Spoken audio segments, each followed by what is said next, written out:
Imagine being someone's greatest regret, that they lost you, that they didn't connect with you, that they didn't understand you, that they treated you poorly, and that's how they're remembered in the heart of the kindest person that they'll ever know. Earth angels are earth angels because they are. And when you have demons and hardship within you, when you have spots that are being fed upon, fed upon by dark forces, you find that you can be inhabited by what is not you. You're seemingly out of character. One reason to not involve the spirits. However, if you understand how to control yourself and know when you are out of control, you have greater ability to surrender to that which is becoming who you are. So, trust your instincts. Know that you are the right place to be right now, and that you can be somebody's bad guy. And you may say, it's not me. I didn't want to do that. They made me do that. Nobody makes you abuse someone else. You choose that. You choose that role. And it's not an acceptable role to be the bad guy. Why? Because we're evolving. And if we choose not to evolve and let the emotion override, the sensation override, there's points when we surrender to our pleasure and we surrender to our pain, right? To release it, to let it become, grow, or dissolve and dissipate, right? And it shifts into something else. We are raising our frequency as a planet.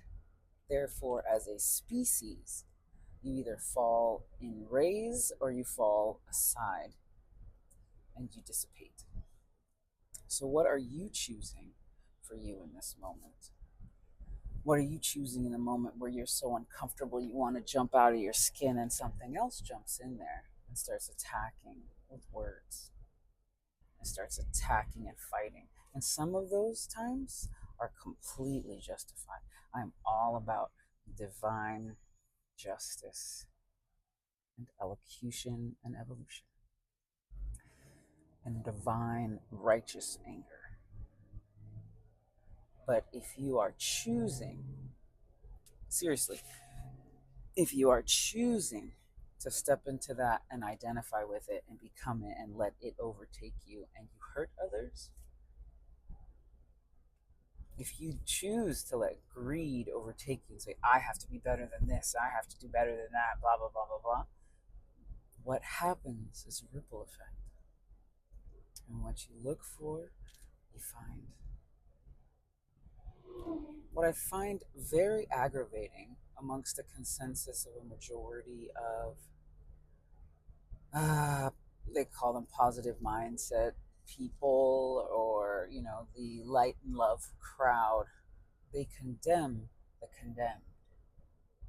But the condemned, at a soul nature, at a fibrous, filamental life, light body nature, always seeks alignment with the light, especially when it casts the shadow.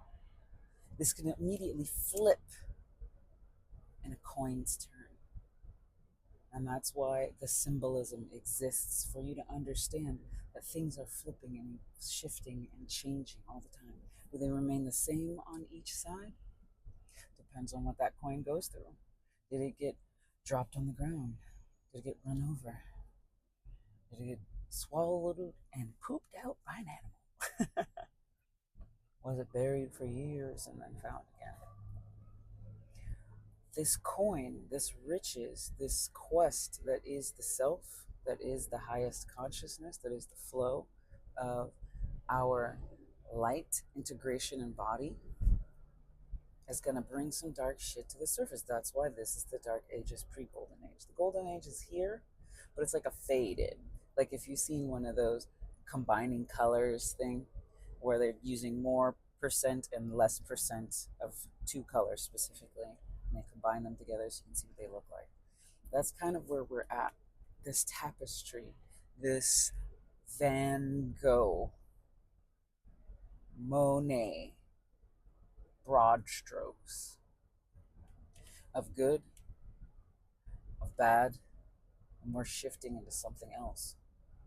And because of the expansion of the universe, the collapsing of time, the creation of multiple dimensions in all space time, but what matters is now, right? We're stepping, dancing, flowing into the more. And this is what I'm excited about, because when you step into the frequency of more, you become creative, you become adaptive, you become evolutionary. And that's your path, that's your righteousness. And we each have this step. And sometimes it's us leading, and sometimes it's others leading. And that's how the balance is, that's how the dance goes. Right? That feels good to get it off my chest like that. So thanks for listening. If you've made it this far, please leave 3 fire hearts. Does everybody have fire hearts? How about say what you think your mission is, or if you know what your mission is, or if you don't know what your mission is, that's okay. Sometimes it's just to be. To learn to slow down and be in your body, in the now, in this moment. My goal is to educate, but also create space for you to be you where you are. So, if you like this type of philosophical, spiritual, alchemical content, let me know. I probably won't niche down because I'm a very multifaceted woman and I love it. um, but